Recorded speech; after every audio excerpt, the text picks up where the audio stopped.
It's a profile. Are you tough? Like, let me give you, for instance, on Garry Cobb. Garry Cobb was a late draft guy. That probably pissed him off so much on draft day. He probably couldn't believe that he lasted that long. But I'll tell you one thing that probably did. Do you know how many guys play 12 years or 10 years plus? Less than 1%. Less than 1%. That guy must have been. I was the 55th player taken, and I had a cup of water. This guy was a late draft pick, and he played 10 plus years. Do you know how freaking incredible that is? My wife says anybody that plays 10 plus years should be a Hall of Famer because you can't play that long in that league. Those are the guys you want on your ball team, not guys that are handed things, not guys that the entitlement of a first round. Those are the kind of players you want. Let's bring G. Cobb in from Fox 29. Garry, how pissed off were you when you went in the draft and you played at SC, you won a national championship, you won all them Pac-8 titles, Rose Bowls, this and that. On draft day, did you think you were going to at least go somewhere in the third round? I thought I was going to go in just the mid rounds, but I didn't know what I was doing. I did some things really kind of hurt myself because I really had, I think when I got drafted, I weighed about 212 pounds because I was running. I wanted to run a good 40 time that I lost too much weight. And I really didn't, at that time, they wanted to be like 225, 230, and I was too light. I could put on the weight, and that's what I did when I got to the league. They told me, hey, we want you to put on some weight. I didn't have any problem putting on the weight. And so that really hurt me. It was foolish, but I wanted to run a good 40 time. I think I ran a 40. I got it down to like 4.55, but at 210 pounds and stuff as a linebacker, they think you're undersized. So, but I didn't have a problem putting back on the weight. So that's what I did. How about this, Garry? How about who else was on that linebacking core at Southern Cal that I'm sure there were other LBs that Clay Matthews was there. He went the first round. Yeah, he was the first rounder. Yeah. Chip Banks was around there. First rounder. But I played with all these guys. David Lewis, Rod Martin. Wow. MVP. Ricky Gray was there. All the guys. We had about 8 guys that were, 8 to 12 guys who were linebackers that were played a long time in the NFL. So, because they taught you how to play, and then you playing against the best players. So, you playing on the offensive line, you're playing against Anthony Munoz every day, and the other Matthews, Bruce Matthews. Wow. You're playing against all those guys on a daily basis. So you're going to learn how to play the game. Probably Don Mosbar was there too. Yeah. Mosbar and all those guys. Yeah. We had a lot of players, and, the thing about it too is you practice, meaning like you had to line up and go one-on-one with these guys. So, develop some toughness, and you learn how to play the game. And they did a great job. I had some great coaches, and you were pushed, because, they were looking for excellence. So it was a good place to be if you wanted to go to the pros. Garry, draft obviously on Thursday. And Jimmy Johnson and Bill Parcells always say, and along with Belichick, that don't believe anything until 12 hours before the draft. That's when usually you start getting some of the right conversations here. Before that, I want to get your take on A.J. Brown and what has been going on with him the last week. Again, it's not anything, but I threw this out a couple weeks ago that if Devontae Smith is going to get a contract extension, you watch. He's going to start complaining. He's going to start being a diva. And sure enough, here's what's happened. Yeah. So he goes out, changes his social media thing. Then it gets confirmed that the Patriots had called the Elliott Wolf, the general manager, had talked to Howie about potentially the availability of AJ. This is all in the same day. He posts something about why he got a profound love for the Patriots, even though the Eagles are paying him $25 million a year. Mm-hmm. He then deletes that. And then, it turns around that you're sitting here and you're watching this. And now Howard Eskin's reporting that there's a potential contract extension. I mean, are you okay with all that? No, I mean, it doesn't, even though, guys with money, really, as wide receivers, you almost put them in a different category. That it's because these guys, Garry, it's because these guys don't get hit any longer. Yeah, I know, but AJ though, I mean, AJ is a special talent. He is.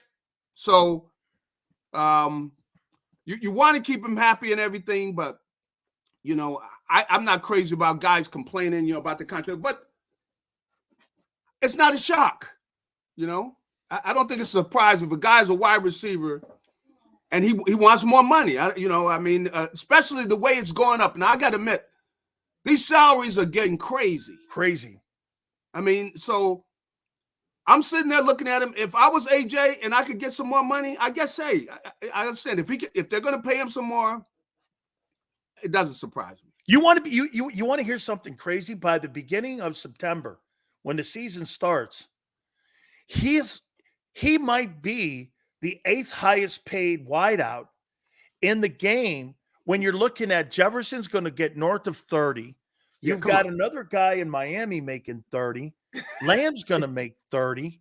You got even Devontae making as much as him. That's you right. got Cup making 28. Yeah. You got Devontae Adams making 28.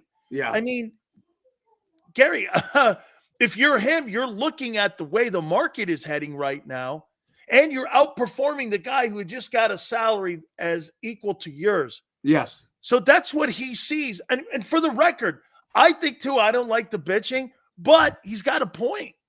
I mean, the salary thing, come on, look at the team right now. Okay, now he's a special talent. I mean, how many wide receivers I would put on his level right now in the league? 3. Jefferson, and maybe Devontae Adams or DK. Maybe those guys. But there's really – and by the way, I would say this to you, Garry. It's not like they're head and heels above him. That's right. That's right. I mean, he's a special talent. So I guess if he figures, hey, if I could get more money by just making a little noise, but just in talking to the other guys on the team, though, a lot of the guys they don't consider him, a hothead or anything like that. They don't consider now. I'm surprised at the way that he first off when he started addressing like guys who are talking online. I'm not talking to anybody online. You don't even know who it is when you talk to people online. So to some degree, I don't know if he gets it. And they need to sit down and tell him, hey, look, don't bother addressing these guys online. We don't even know who it is. $25 million a year. There's probably this guy sitting in his mom's basement. That's right. Come on. Forget those guys. And so I think they need to, I would school him about, he doesn't need to be addressing those guys. Now, with regards to the money, they can do different things with the contract to give a guy a raise without giving him a raise, on paper, whatever. So Howie and his boys are able to work magic. If that's what they got to do to keep everybody happy and stuff, and let's get the party, because they need to do something special this year. They've got an offense that should be burning. That offense should be, I mean, it's got to be on top. And that's the thing they got to start focusing on. And they got to get mentally ready for that and hit this ground running, because they got some players defensively. I don't know all what they're going to do. Offensively, doggone, they got no excuses. They need to blow up the whole league. Like big time points here. Garry, Speaking of the defense, I want to run something by you here. This is Howie in the last 8 drafts, almost a decade, in what they've done with the first and second round picks that they have had defensively. He's traded up 4 of the last 5 drafts too, by the way. They have drafted 4 D linemen in the last 8 years with the first or second round pick, 0 linebackers, 0 safeties, and 0 corners. I mean, I wouldn't be surprised if he goes corner. I know that, I don't know how they've got these guys rated, how they have them rated, because that's what they're going by.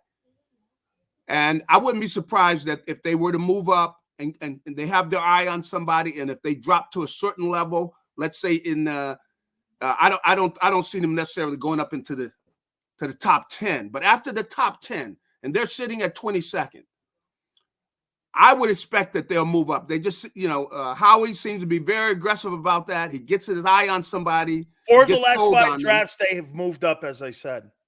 Yeah, what's that? 4 of the last 5 drafts, they've moved up. I could see him do that. I think that's just part of his personality, that he wants to be aggressive, and I'm all for it. If there's somebody they're sold on to move up in that the second 10, from 10 to 20.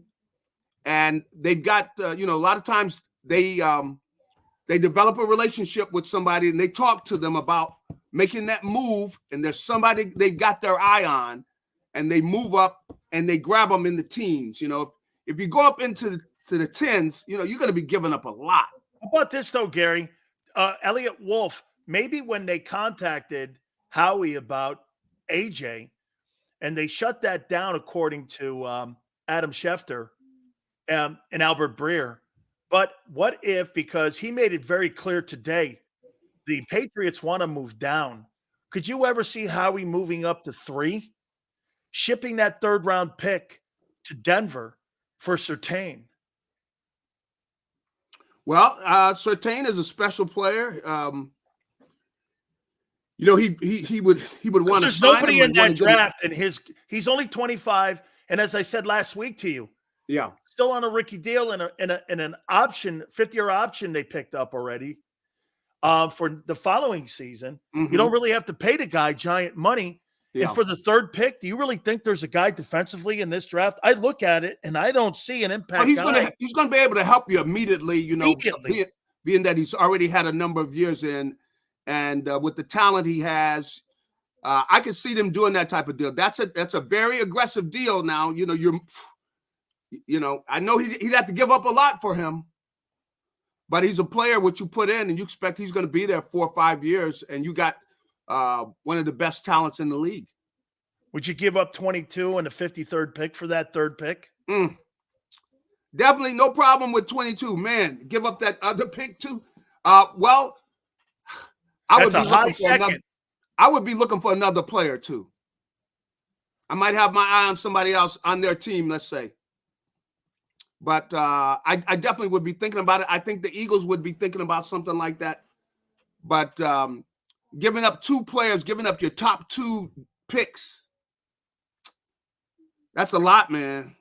Because then Denver could parlay their 12th pick and 22, like Minnesota did, and move up to maybe potentially get Drake May. They could move to that Chargers number 5. The Chargers have made it clear that they would like to trade down out of that because they need multiple picks. Mm-hmm. So you could go to 5 and get Drake May if you're Denver by trading those picks to the Chargers. Yeah. And there's where you get your quarterback if you're Sean Payton, because Sean Payton says we need a quarterback. And Zach Wilson, that trade today, that's a no starter for me, that guy. I mean, he's depth. He's not my future. That's right. I definitely think they want a quarterback, and I think you're on to something with the way that Denver's probably thinking, because you don't, with their team and the way they're set up right now, you get a young quarterback and you want to start right away building. You want to start around a young, talented quarterback that you go up, and you get up high in that, and to get that type of talent, you're going to have to move up high in the draft. So I definitely think Denver is thinking that way. The whole thing is, what do the Eagles, what are they willing to, what do they want to get? And I would, Surtain is great and everything. I would like to get another player too. I would like to get 2 young players if I could. So I don't know. I would get my eye on somebody else on that defense. Well, see, you could do this. Check it out, Gary. If you made that move by trading the 22nd and the 53rd, and you moved up to get that number 3 pick to New England. Yeah. You get up there, you can do that, or you can trade again with the Broncos, and you could trade with Denver here, get their pick. What I'm saying to you is you could potentially trade for Patrick Surtain. Then you draft with the 50th pick, Edgerrin Cooper at linebacker. Then on your defensive side of the ball, you've got Patrick Surtain at cornerback for the next 8 years, and you drafted a guy who I believe, Edgerrin Cooper or that kid Percy Wilson. Mm-hmm. You would have linebacker addressed. You would have corner addressed. Yeah. You would have edge rusher addressed. And all of a sudden that Bryce Huff deal looks a little bit better now. Yeah. And you get an edge rusher, and you could get an edge rusher in the 4th round at 120. Now, what you just said there, see, you're addressing a couple of positions, and I think they go into the draft and they say, boy, if we could address a couple of positions with some young, talented player that we figured that we put in, and we know that we've got some talent at these 2 positions that are going to be amongst the top in the league. I think the Eagles will feel like, hey, we got what we wanted done. We're able to get something later on in the draft. That's gravy. But we got 2 players that we could come in and we say, we're building this defense around these guys. And that's what I think with, Surtain is, of course, is one of them. If they feel that highly about some of the other young players you mentioned, then I think that's a go. Think of this too, Gary. Look at this. Jalen Carter, Edgerrin Cooper, or Percy, Surtain in your back end. Yeah. Then you're starting to acquire what the Niners have. They have, and this is what Vic Fangio, and don't forget, like we said last week, Fangio drafted Surtain when he was the head coach in Denver.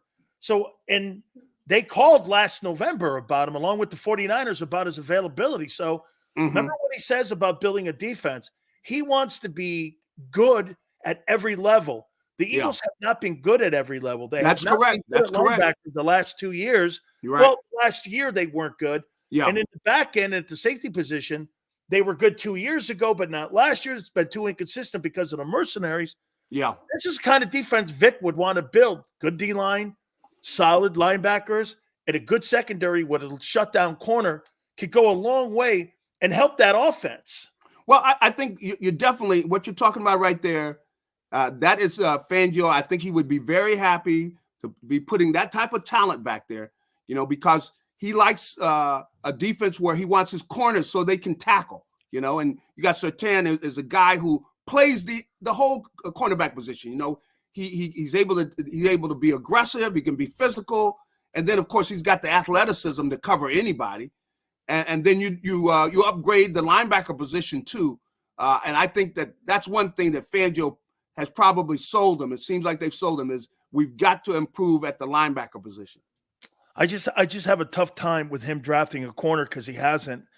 And the not just him, but the organization. Yeah, they've had trouble getting it right. So, I think they're comfortable. They have done this before where they have traded for elite corners. They have had to do that. And, if they've done it a different way. Yeah. Okay. How about this, though? Since he's taken over for Chip Kelly when he had his powers restored as general manager, here's been the picks that he has picked in the first round since that time when he took over for Chip. Derek Barnett, Andre Dillard, Jalen Reagor, Devontae Smith, Jordan Davis, Jalen Carter, and Nolan Smith. These have been the first rounders. Give me a grade on that. Okay. Give me that again. Derek Barnett. Okay. Andre Dillard, Jalen Reagor, Devontae Smith, Jordan Davis, Jalen Carter, Nolan Smith. These have been the first rounders since he was given back the title as GM from Chip. Well, those early guys, you got some talent. Of course, you got Devontae in there and everything. And you got the kid they got last year, which you got some good young players. But see, if that's a bad grade, man. That's he missed on quite a few of those, boy.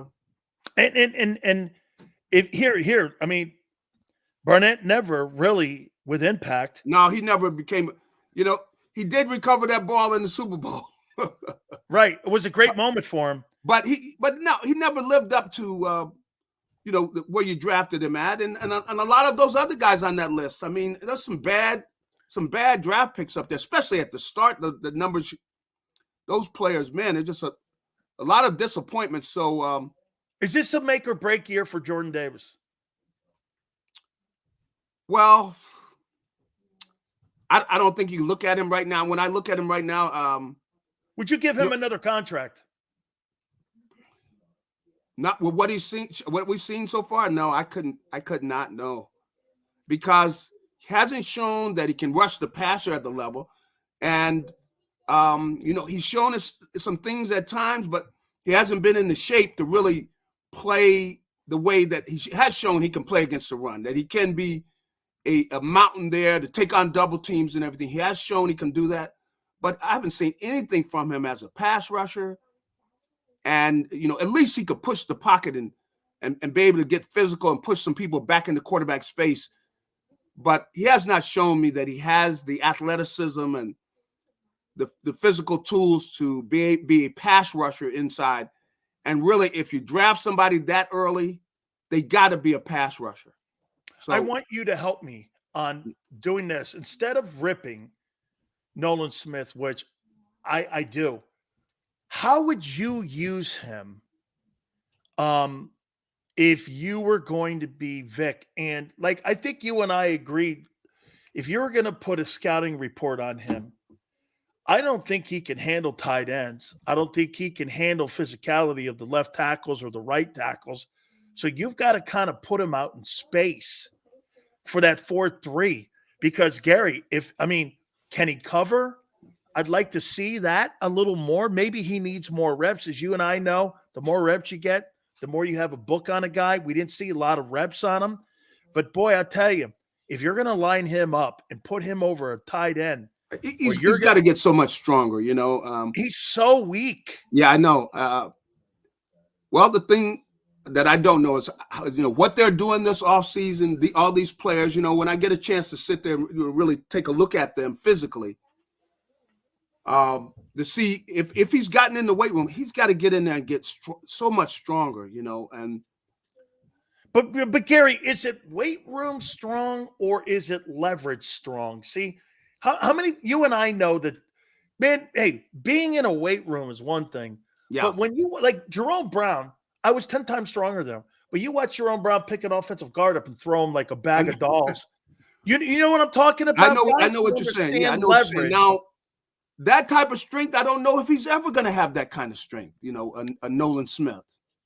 But, you'd hope that just his base, down his waist down, he's got to get stronger, and would you use I don't know if they have the type of the people that are going to help him get stronger, because it really is not just a weight room strong. It's a strong where he's got to get it to where he can use his speed to get a guy moving. Then he's got to be able to use some power against him. And then like working against tight ends and things, I don't know if he has that capability. I don't know, but. Would you use him situationally, Garry? Would you use him situationally where you bring him in on nickel package and put him out there in a 7 or a 9 technique and let him just rush off the corners there and see what he can do? Because to me, I think if you're going to do anything with him, maybe you use him like Bryce Huff was used in New York with the Jets. He wasn't a starter. They situationally played him. Maybe that's not the 31st pick in the draft. However, if you situationally play him, he comes in and gets you 13 sacks. That's worth the 31st pick. Without a doubt. But, we know that he does have the speed around the corner. 4-3. I saw that last year. He can come around the corner with speed. Now, can he add any power to that as well? Where when he comes around, where he can make the offensive tackle respect him from a power standpoint, to know that he can get up under him and run him back into the quarterback. See, is he capable of doing that? He has not shown that yet on the pro level. We saw a little bit of it, when he was in college. So right now he's a question mark. I mean, I think that he's a question mark to them. and they hope it's going to be thumbs up. They did see some things that he does. I mean, he is fast around the corner, and if nothing else, he can come around there so low that at times he can get around an offensive tackle because of his speed and his ability to come in there so low. He can do that. Now, can he get underneath the guy and use some power to, push him back in the quarterback? Because if you could just do those two, you can be a threat as a pass rusher in the National Football League, because the thing he is fast. He is. He is fast. And he's got body lean. You could see him get around the hula hoop. He does have that. Final question for you. Thursday's draft, 22. Do they stand pat? Or do they move up or down? And what position do you think that they take and land on? What do you think they're eyeballing?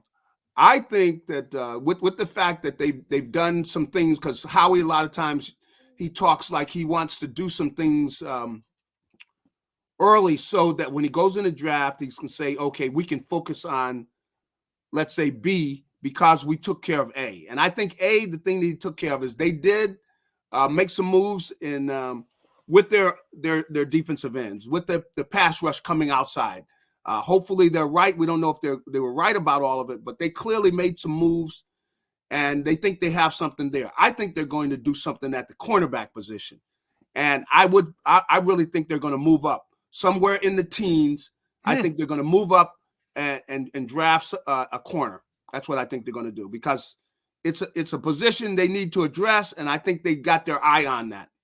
If you move up into the teens and you move in there where the Raiders are or where New Orleans is, and Brock Bowers is there, do you not take him? He's the best player in the draft. Yeah, he if they get him, I think you would be happy with him. So I could see that.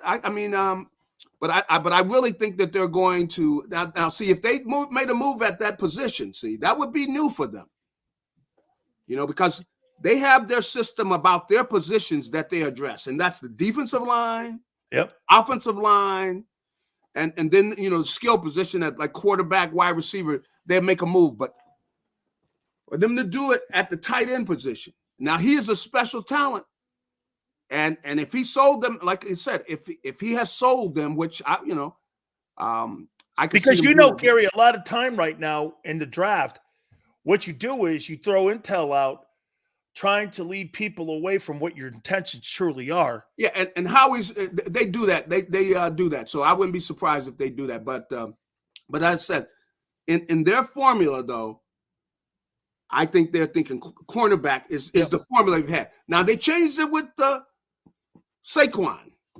This is the first time they made the move like that with Saquon. Now, if they did make a move like that, boy, you are investing. Look how much you have invested in that offense. Oh, absolutely. No, the entire offseason would have gone to more retooling the offense. Yeah. Then it went, and to me, I think if you don't draft a defensive player, I think you make Vic Fangio's job even harder. Yeah. So that's why I think cornerback. So that's why I think cornerback is the way to go. That's been their formula. We'll see if they stay with it. But I say formula. I say them moving up. They're being aggressive. They got their eye on somebody.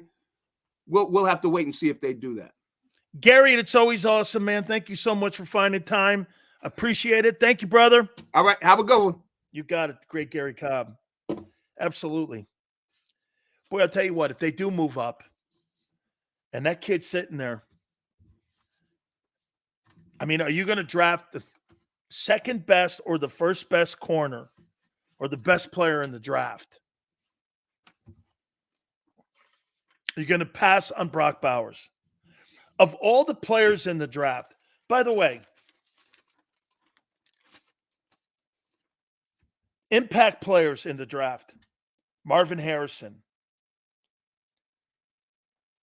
Malik Neighbors, Roma Dunza, Jared Verse, Talisi Fuaga, Latham,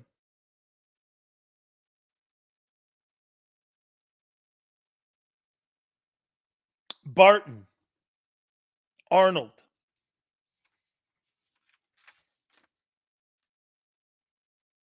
There's probably about 12 guys